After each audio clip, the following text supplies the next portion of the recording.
I'm Lawrence Francis, host of Interpreting Wine, welcoming you to the New York Grower 2023 special series.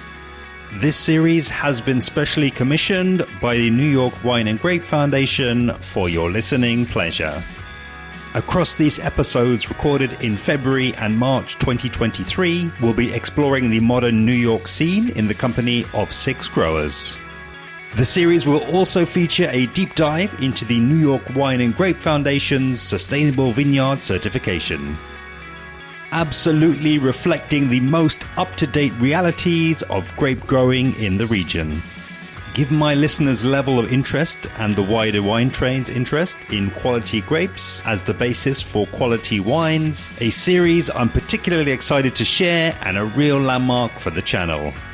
Subscribe to be alerted when new series episodes go live. We continue the New York Grower 2023 series today in the company of Jason Hazlitt of Sawmill Creek Vineyards.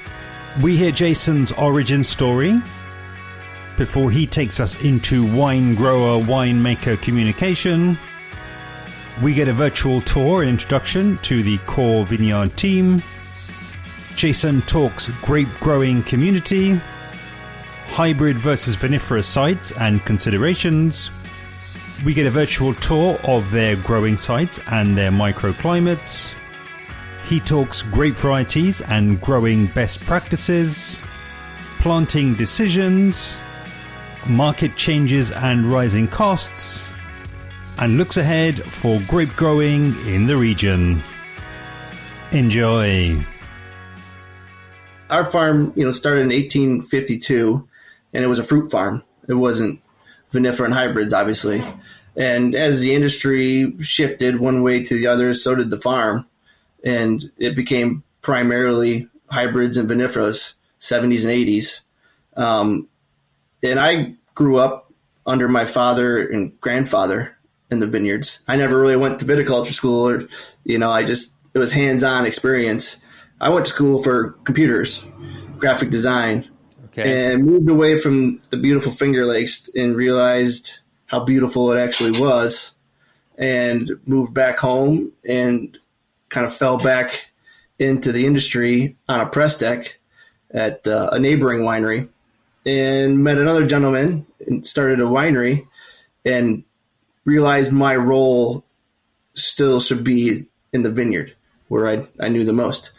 And I just continue to learn from my father and my grandfather. He's since retired, which is an okay thing. And my dad is in charge of everything now, and I soak up all I can from him, and constantly learning about how the industry is changing and weather patterns and labor laws and all that come into play. So the more I grow, the less maybe even vineyard management I do, but more learning about how the business needs to grow and evolve in the future. So we balance prune our fruit, and we thin if necessary, shoot thin, leaf thin, even thin out bunches. And different winemakers have different views of that. And you can really throw a vine off balance if, say, you thin it down to a ton per acre. Depending on that varietal, it needs different things. And sometimes, whether it's a new winery or a new winemaker, or their vision just doesn't connect with the vineyard's vision to keep their vines balanced and healthy. So it's important to us that a winemaker comes to the farm as many times throughout the growing season as they can. And with that being said, they don't always do that. And at the end of the season, they expect a certain thing, and they don't get it. So it's our job to try to help communicate that. It's okay, this vine produces 3 to 4 tons to the acre, 10-year averages. Look at those numbers and try to do what's right to keep that vine balanced. Amazing. And I'm really excited to have this conversation today, actually, because, so many and so much really of what the market is demanding, and the conversations that we have in London about New York wines and about wines from all over the world is actually about the grapes, and is about grape health. And I think that to be talking with experts in that field as part of this series is obviously really exciting. But let's as well kind of virtually introduce us to the rest of the team as well, because I understand it's quite a close knit core team, but then that does expand as the demands of the season go through. Yeah, so I'm the vineyard manager. I run the crews out there in the fields, and my father basically oversees everything. He's everything from a mechanic to a vineyard grower. And then my mother, Tina, she oversees the business side of things. She communicates with all the customers. She sells all the grapes, and she runs the books. But that's the whole family is the main crew. My sister now works on the farm, and she's learning more and more about the vineyard, and hoping to put her in play a bit more in the future. And then we have a couple other tractor drivers and field workers, full-time and part-time. And we also have contract work, can be 10 to 20 other guys, domestic or H2A. And that's basically the structure of it. Okay, yeah. So it's very much a family affair by the sounds of it. Oh yeah, yep. Yeah, and it works out well that way because we can kind of dive into the bigger issues of things, and we're a pretty good family in terms of keeping emotions out of it. We're good problem solvers, which is nice. Well, yeah, and as the name says, if you've been in the industry and in the region since 1852, and at least directly involved in grape growing since 1852, then that's an achievement in and of itself. We also all share the same chemistry of if the farm goes down, we all go down. So there's a passion there that drives us to keep the vines healthy again and keep the farm healthy and for the next generations. Yeah, very cool, very cool. And again, as often happens, I think this part of the conversation is kind of preempting where I like to go next, which is actually then to kind of really broaden out in terms of the people. But obviously, we can't talk about every person in the Finger Lakes and all of the neighbors there. But it would be just to almost give me as a kind of a interested, curious outsider, a sense of what the community there is like. In terms of the way you've spoken a little bit to winemaking, to grape growing, but through the series focusing on the grape growers. So maybe talk a little bit to what might be some of the key challenges, or kind of how do you relate to your neighbors, and what are maybe the things that kind of bring you together. So the cool thing about the Finger Lakes is I do feel that we compete as a region against other regions. So our neighbors aren't really in competition with each other. It's more of a competition against, Michigan or Pennsylvania or Washington, Mm-hmm. And so we're always sharing tools and sharing knowledge and coming together to figure out what practices are working best in the vineyard and the wineries. Because we have certain meetings throughout the year where we're meeting with our neighbors as well, finding out what sprays are working and what's not working, and challenges of that season. That's one of our bigger problems in the Finger Lakes. Every season is completely different than the last. Mm-hmm. So mm-hmm. it's a constant battle to make changes that work well for that season. But the community itself, like I said, we're real tight. We talk about everything. Our surrounding neighbors, the Finger Lakes are kind of is a strange region because it's all valleys mm-hmm. and lakes. So depending on where you are, really depends on what you can grow and what your vineyard looks like. So in our little neck of the woods, we are on pretty steep slopes, and we get a lot of nice winds off our lake that doesn't freeze. And that allows us to grow a lot of vinifera that maybe some of the flat, higher elevation places can't grow.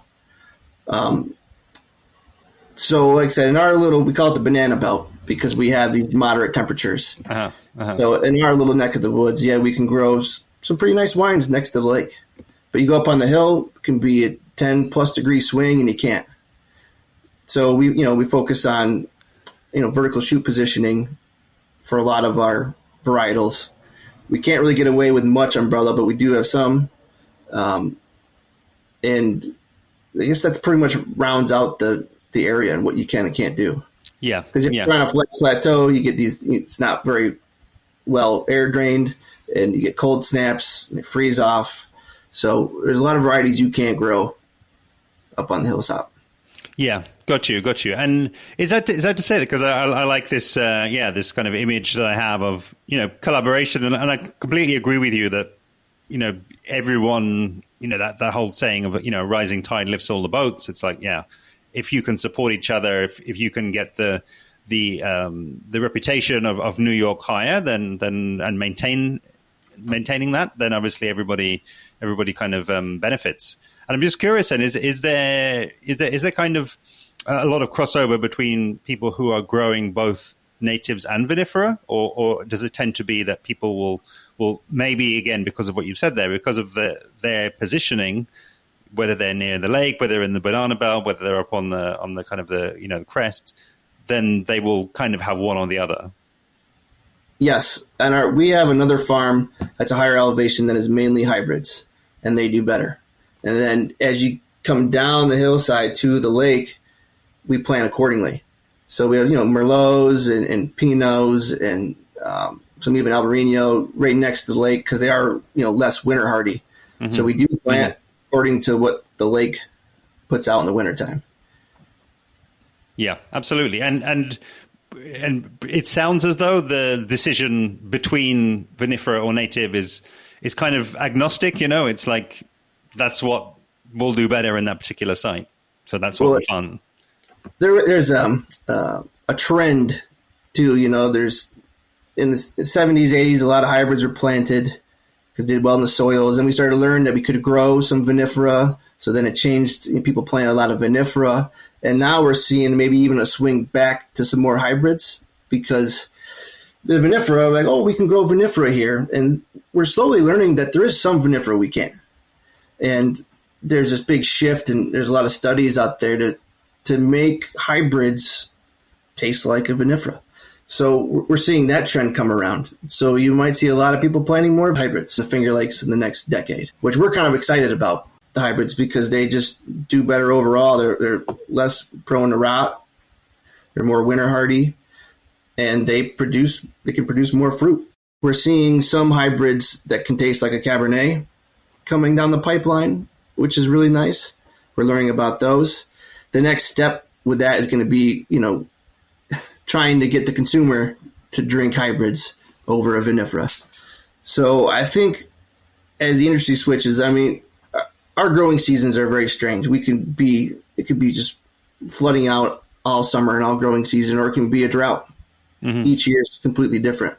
And grapes don't like that.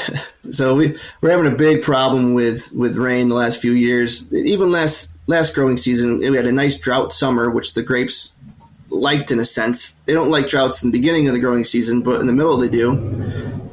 And then once harvest came around, or ripening from August to September, it rained the whole month and kind of blew up our crop. So these challenges are what our future holds and what we need to grow to combat that. And I think you might see a switch to hybrids coming up. Yeah, no, it's interesting, and as you say, it's there's, I think it's all those factors, really, isn't it? It's obviously where you are there and where you've got your feet in the ground. Then, I've spoken to so many growers in New York and in the Finger Lakes, and I know that there's so many different sites, as you say, the banana belt, you go a little bit higher, places where the wind will come in, places where there's valleys where fog will settle and where cold will settle. It really is a complete patchwork, really, isn't it, of different sites, which I think is what makes for interesting wines as well, ultimately, and different expressions of grapes before that.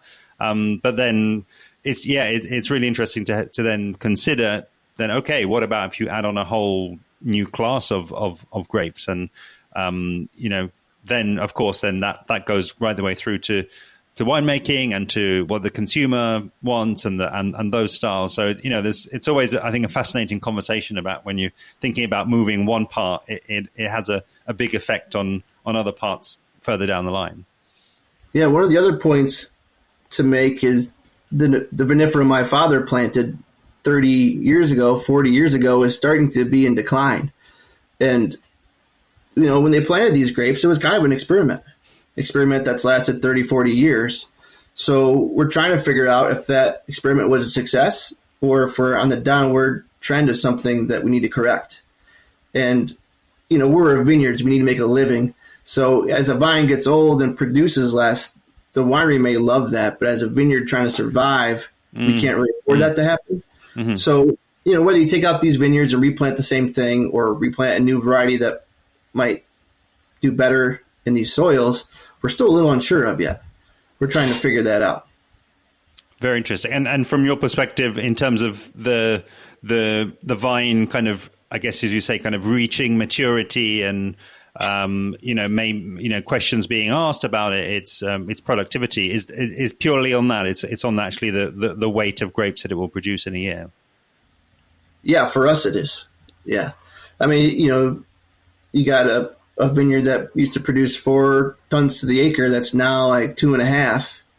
A winemaker loves to hear that. Mm-hmm. But as a grape grower, we could have 100-ton swing in a year because of that. And that's huge for us. Yeah, no, absolutely. And I think we'll definitely get into, some of the more, detail around grape growing and, what you kind of do and what you see on the ground there. And, this is great because you already sort of started to hint really at the geography. But I wonder if, for me and for the listener, maybe take a little step back, because I understand that you're growing, quite a significant amount in the sort of order of around 350 tons. Obviously, that variations as per what you've just explained there. So, maybe kind of, zoom out a little bit and kind of show us and describe to us really where are those growing sites? Where are we talking about in terms of their actual location, and maybe zoom right the way out and just sort of orientate us to your part of the world. Yeah, so the Finger Lakes, simply put, were carved out by glaciers. As they melted and scored the land, it dropped nice sediment throughout some of these farming sites, sandstone, silt, and shale. And that's basically what we're growing this fruit on. Mm-hmm. There's some spots where you can have multiple feet of nice soil. And other sites you have 20 inches before you hit shale, so it's even hard to pound a post. So we have some sites that are on some pretty steep slopes, 10, 15%, and that makes certain practices hard in the vineyards. There's a lot of multi-row equipment that we can't use just because we're so steep, but it allows for great sun exposure, great drainage. So it's a preferred way to grow, but it does make other parts hard. And so the Finger Lakes, multiple lakes with multiple different growing sites, like we've talked about, and it just makes for a complex soil. We look at the soil maps, right, and they can change everywhere from clay to this nice silty loam, from one step to the next. So when we talk about the vineyard sites and how they're doing, it's like, oh, well, there's some wet spots and there's some dry spots, and, you try to correct those throughout the years. But overall, I think it's the steepness of our site that really helps us produce good quality fruit. Like I said, with the sun exposure, air drainage, the runoff's nice. The runoff can be almost too much because they're so steep. You almost need them to hold a bit more water, and they don't. Yeah, that's super interesting. And you would say, or I would kind of imagine then that where the steep where you've got the steeper slopes, difficult to say. I would imagine then where you've got the steeper slopes, that's actually then also going to be where you're going to have a relatively low amount of organic material before you hit the bedrock. Right. Yeah. Is that a generalization? Yeah, generalization. But we're constantly monitoring, doing soil tests to see what different sites are lacking or have too much of, to be honest with you. Our vineyards do run north to south along with the lake, which comes into play too. So as the rows are staggered because of the steepness of the slope, as the sun rises in the east and sets in the west, it can really help the vine get all of that throughout the day, which comes into play with the slopes as well. Yeah, very cool. And is that to say then, again, that the kind of, big picture, that 350 tons, like the majority of that is going to be grown in those conditions that you described? Yeah. I mean, there is very few flat vineyards we have here. I can think of two, and they grow all right, but not as well as the other ones. That's for sure. Because as you get flat too, there's less wind drainage, especially if you got wind ripping up the side of the hill and it goes flat. It kind of just goes over that. So that makes cold pockets, and we're constantly battling disease pressure here. So the more sunlight we can give the fruit, the more air we can give the fruit, it works out the best for us. Yeah. I guess, as you say, the only downside, or one of the key downsides, is just that the gradient on which they're positioned and the access. Yeah, because using your generalized farm equipment in our vineyards is typically impossible. There's a few sites that we can't use a grape picker either. So we do a lot of hand picks throughout the year.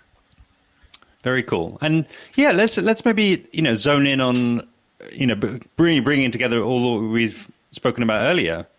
So what are the grape varieties then that we're looking at then? Again, your overall production, and then maybe talking to one or two specific sites where you've maybe got different grapes planted.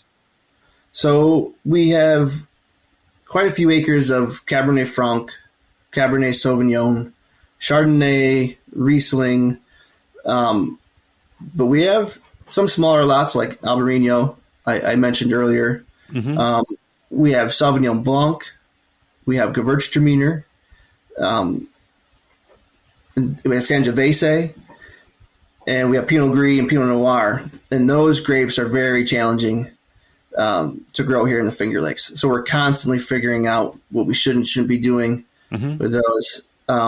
They're fairly high in disease pressure. They don't like the winter all that much. So we deal with different trunk diseases and, rots throughout the summer growing season. So we're trying to figure out the best practices for that, whether, thinning and renewing our trunks and constantly correcting those vineyard sites. But the winemakers love those varieties, and we love to drink them. So we're trying our best to do as well as we can with those varieties. Yeah, no, it totally makes sense. And is that to say then that those kind of alternative varietals, maybe the ones that listeners aren't so familiar with from the Finger Lakes, those are varietals that you planted in relation to demand from the winemaking community? Yeah, some varieties my grandfather planted because he went to New Zealand and loved the Sauvignon Blanc, so he's like, hey, I'm going to grow some of that. So we have a lot of vineyards like that on the farm that were my grandfather's experiment, and we're still experimenting with them, I guess you'd say. We also have Frankish or Lemberger, as you would say, on the farm. That's been a challenging grape too, as will Syrah. We grow a lot of Syrah on the farm, which is my favorite, but like the hardest to grow. Yeah, and again, it's really interesting, getting into the business of the business as well, and as you sort of brought up there, and where do you kind of sit, because you've described there like a lot of different grape varieties. So where do you kind of see the trend going in terms of, is it actually towards greater diversification to kind of satisfy what might be kind of relatively niche demand for some of those grapes, like say a Sauvignon Blanc, or is it actually moving a little bit more maybe towards, okay, we actually maybe need to consolidate a little bit the number of varieties that we grow, which is presumably also better for business as well and better for consistency. Well, I guess I'll start with, if a vineyard is costing us money, we rip it out. So that's number one thing to say. The Finger Lakes has been a very trendy place. Mm-hmm. So I know at one point in time we planted a bunch of Cabernet Franc because the demand was so high. Same with Riesling. But then there's a downward trend too, and another variety comes into play. So we don't try to overcorrect too much. Mm-hmm. Mm-hmm. Try to stick with the guns we got. And depending on the year, you know, like we have one great variety we have is Vidal. And there's some years where we got to put it on the ground, and other years we have a line for it. So I wouldn't say we try to correct too much, but if there is a variety that we know we can grow in our soils and winemakers are starting to talk about it, then yeah, that definitely has an interest for us. Yeah. It's we can be a fickle bunch, I think, you know, us wine drinkers. So yeah, it's that's probably what's getting transmitted through the winemaker, because obviously when they come out and they're pouring their wines, then you know, we're giving the feedback, and you know, they're getting, you know, scores, and they're getting, you know, that positive reinforcement from us, and that I guess is what's means is then going to grow that line that you have, as you say, out the door.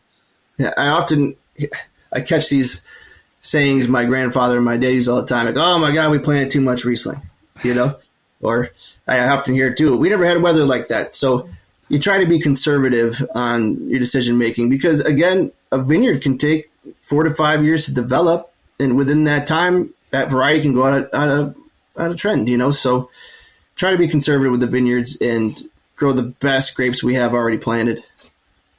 Yeah, it's an interesting point, and it's, you know, it's really making me think differently as well, Jason, because I think, you know, one of the things that comes up in a lot of the conversations I have, more so with winemakers, and it happened actually quite recently with somebody down in Santa Barbara, and they were saying that actually, you know, within reason, they don't necessarily have like one grape that they're like super known for. You know, they're kind of almost known for their diversity of grapes there. You know, you can go there, you can take a trip out to Santa Barbara, and you can, you know, try a bunch of different wines, and you can kind of, you know, have a bunch of different styles as well. But, you know, I imagine, you know, at least, you know, what we know and what we see of the Finger Lakes, you know, at least having Riesling on the white side, and, you know, typically Cabernet Franc on the red side, I guess that does at least give you, you know, some direction, you know, just in terms of, okay, the market knows and expects and is looking for Riesling and is looking for Cabernet Franc. So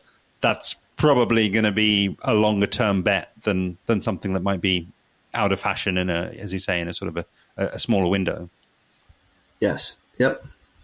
Very cool. Maybe, yeah, give us an insight into some of your viticultural practices, because I know that you put a couple of lines here about, you know, balance pruning, leaf removal and thinning. And I think that would be like a perfect match to the earlier part of the story about the slope and about the exposure. And yeah, maybe just, you know, flesh out that part of the viticulture story for us. Sure. I guess I can preface this with a lot of our customers produce drier style wines. So their winemakers are pretty adamant about what style fruit they want to come in. They want it clean. They want it ripe. So that leads us to what do we have to do in the vineyard to achieve that? And a lot of it is trying to manage the crop in the first place, which is easier said than done. Mm-hmm. To get them to a certain tons per acre that works for everybody, us and the winemaker. And because our seasons are typically, the trend has been they are wet, even though we've had some drought years. But we have high humidity, low evaporation, so we're constantly battling diseases like botrytis and sour rot. So there is a certain amount of leaf removal that we do, and perhaps we're going to be more aggressive with in the future. And we do some other practices in terms when it's harvest time, we will drop some fruit if we have to get the cleanest fruit if we're machine picking it.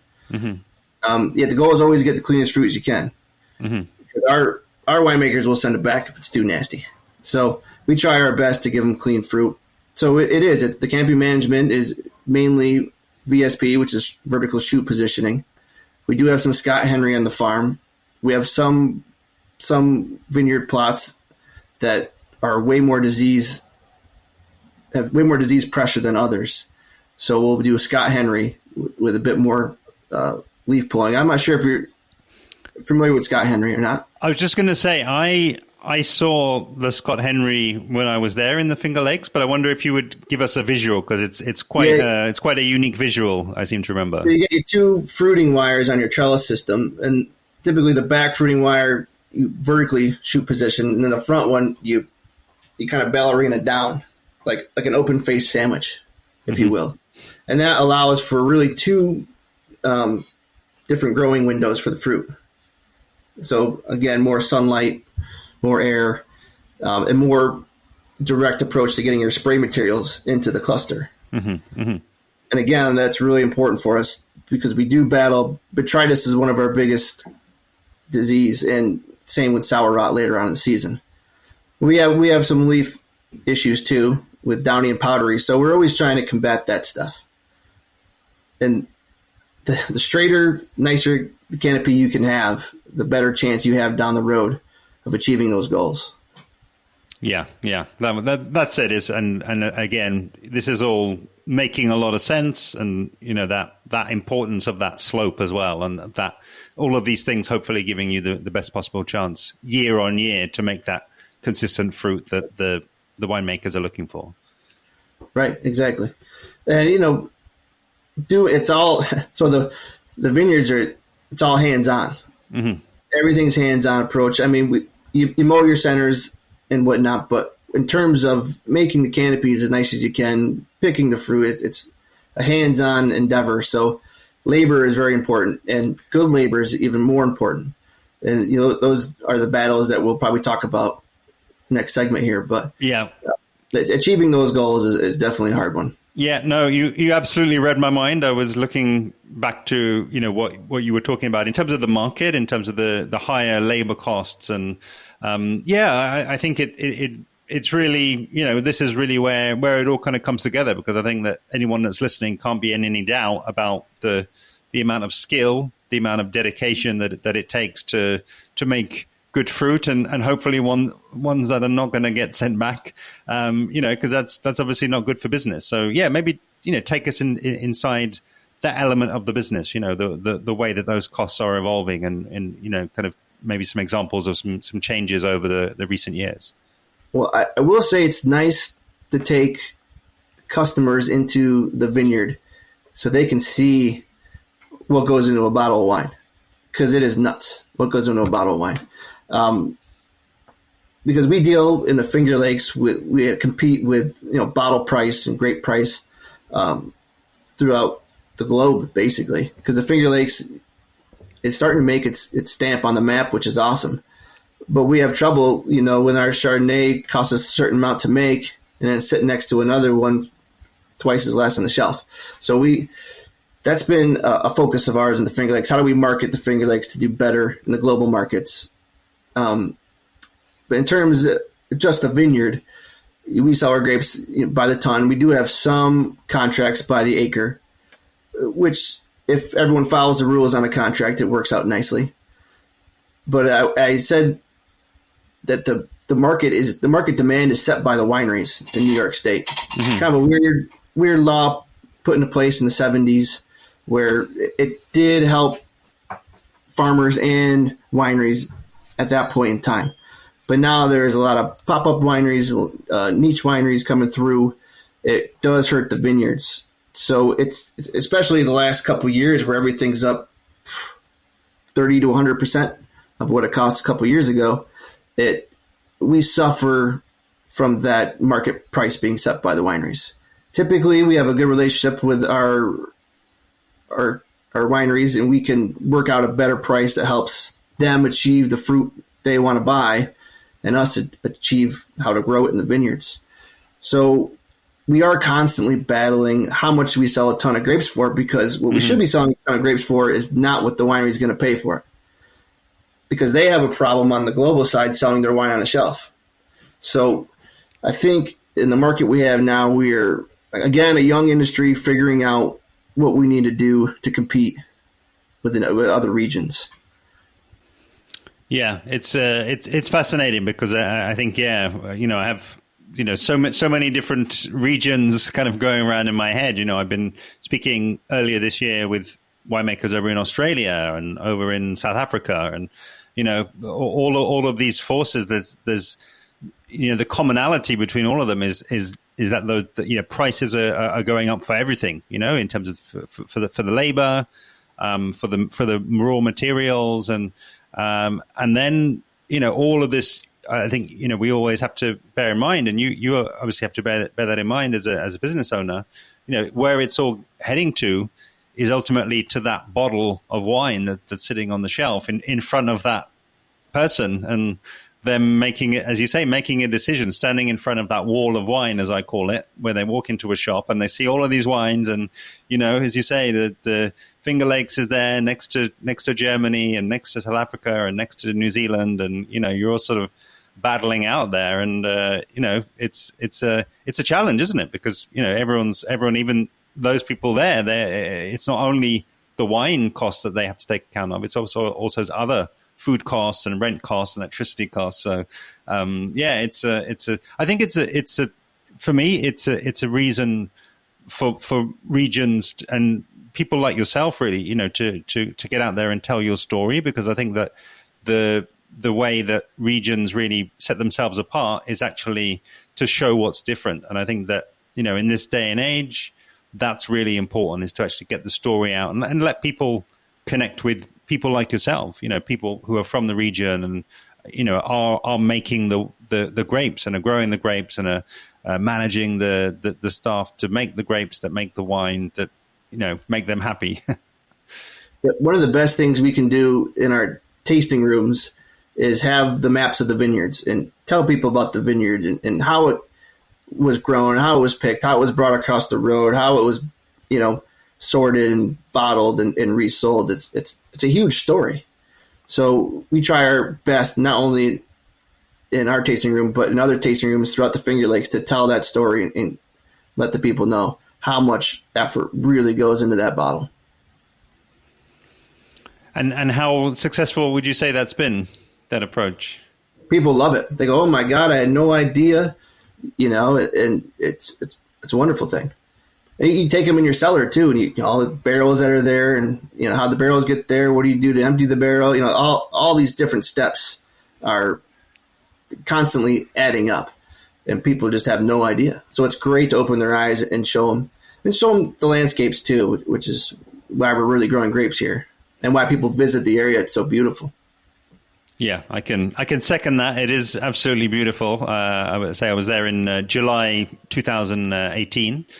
But I completely agree. I think that, it's always struck me when you look at agricultural products and produce in a supermarket, and you say to somebody, okay, how much is an organic bunch of grapes? What would you pay for that? And, with our prices, I haven't checked recently, but it's probably in the order of like around £3 or, £3.50, something like that. $4 or $5, something like that. But then you kind of do the math and you think, okay, so how much are you prepared to pay for a bottle of wine? And people are like, oh, we want to pay £10 or we want to pay, $12 or something like that. And then it's okay. Do you realize that you're looking at 7 bunches of grapes to get your wine? And then do the maths. 7 times your $4, and you quickly see that wine is actually cheap. It's really kind of underpriced in many ways. Yeah, in some regions of the world, it is. Yes, I agree. Yeah. Well, I think it's. And maybe to flesh out the point, I think it's challenging for regions like yourselves, where you've got the challenging but quality growing conditions, quality winemaking. It then has to be something that maybe competing at that lower price isn't really where it's at for you. I think it has to be a premium. It has to be actually a high level product that's coming through. Yeah, a lot of the folks we sell to are producing these wines at such a high scale, so quality driven, that the expense to do that is extremely high. Like, you want hand-picked fruit, you want it thinned, you want to be as gentle with the fruit throughout the whole process as possible. It's kind of an old-fashioned way of making wine. But the people who are doing that process in different regions are getting 10 times the bottle price that we are. So we're trying to drive our quality down people's throats, basically, so we can compete on a higher level. But in the meantime, we struggle with that. So the Finger Lakes, the history of the Finger Lakes is, well, we're still making it, first off. But, starting with natives and hybrids, a sweeter profile of wines, moving to a drier style, it just happened in the last decade or so, where people were like, oh, wow, okay, what's going on here? So we're still far away from making that mark to compete. But if we want to do that, we have to produce the same quality at the same time. Really, in closing, I'd say I really, really enjoyed this this conversation, Jason. But I think, in closing, I always like to ask the guest to look ahead, really, because obviously, it sounds as though it is a challenging set of conditions that are kind of coming, all at once, really. They're kind of going on top of each other. What do you, when you look ahead, what do you kind of see as maybe some of the adaptations? I mean, is that potentially why hybrids are kind of, sound as though they're going to be part of the future there? Well, so I see some really neat things on the horizon, like biopesticides, for an example. They have come a long way at helping us redo our typical spray programs. So we're excited about biopesticides. We are excited about new rootstocks coming available. We're excited about hybrid programs that might become more available, and as consumers pick up on them, they might become more popular. And we're trying our best to figure out the whole global warming thing. And as all these practices come available, I think you're going to see us way more sustainable and to be a nice, profitable region. One of the things that's becoming more popular in the Finger Lakes that wasn't before is clubs, which that might be a global thing as well. But so typically, if you're a club member of a winery, you will get a chance to get into the vineyard. I think of a few clubs from some of our customers, and they will get you into the vineyard if you're a part of their club. Yeah, we're kind of learning. It's a pretty high traffic area, so it's hard to give people nice tastings and not have them wait in lines and not push them out the door at the same time. So we're kind of learning how to manage the traffic that comes in and out of our tasting rooms too. It's a different model than a lot of other regions have. So I think we're learning how to market our tasting rooms better, not only while you're here, but if you want to look for information for the region. I think we're getting better at figuring that out. A huge thanks to today's guest, Jason Hazlitt of Sawmill Creek Vineyards.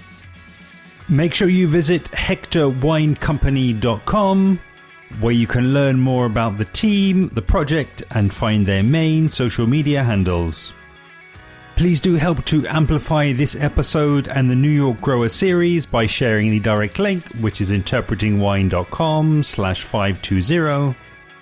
You can also find links to all 7 series episodes in the description below.